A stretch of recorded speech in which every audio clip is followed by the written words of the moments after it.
ازيكم حبايبي، احلى متابعين في الدنيا، يا رب تكونوا بخير. من مطبخ ناني الاحلى الاكلات. النهارده هنعمل مع بعض احلى كوبايه نسكافيه زي ما انت شايفه كده. شايفه الوشه كده جميله ازاي وكبيره اهي. يعني زي ما تقول كده الكوبايه كلها وشه بجد جميل جدا وسهل جدا. وهنعمله مع بعض، وكمان هتشيليه في الفريزر وقت ما تعوزي بتطلعي بتعمليها اسرع كوبايه نسكافيه. وقبل ما نبدا بالفيديو، لايك وشير وسبسكرايب وتفعيل زر الجرس ليصلكم كل جديد. ويلا نبدا بالفيديو بتاعنا. المكونات معانا: باخد كوبايه من النسكافيه، وكوبايه سكر، وكوبايه ميه. طبعا السكر دي حسب الرغبة، انت عايزة تضيفي اكتر من كوباية سكر براحتك، عايزة تقللي السكر برضو براحتك. السكر يا جماعة حسب الرغبة.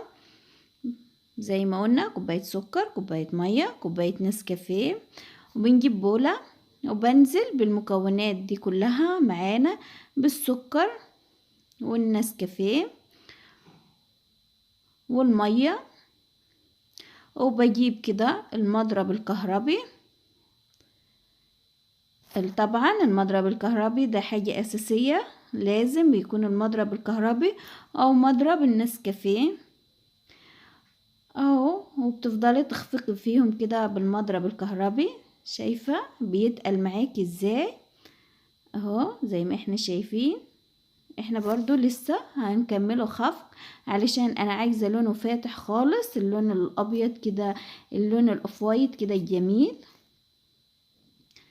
بتفضلي كده بالمضرب اهو زي ما انت شايفة. بعد كده بتشيلي كده الزوايد اللي على البولة، بتنزليهم برضو علشان يندمج كله مع بعضه.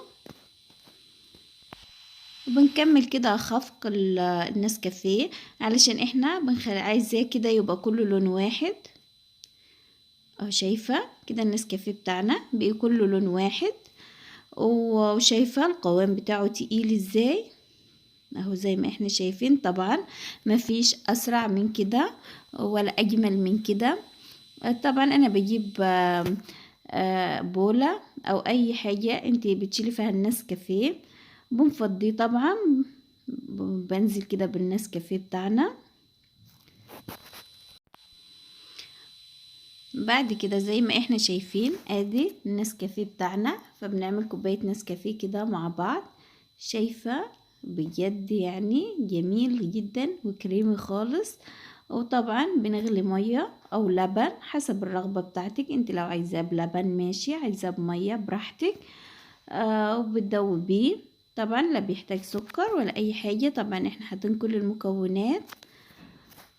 بس لما تشيليه في الفريزر حاولي لما تعملي نسكافيه تاخدي معلقتين وتشيليه بسرعة في الفريزر عشان ما يبوش معاكي. ويا رب يكون الفيديو عجبكم وتكونوا استفدتوا منه. وما تنسوناش في اللايك والشير والسبسكرايب، تفعيل زر الجرس ليصلكم كل جديد. باي باي.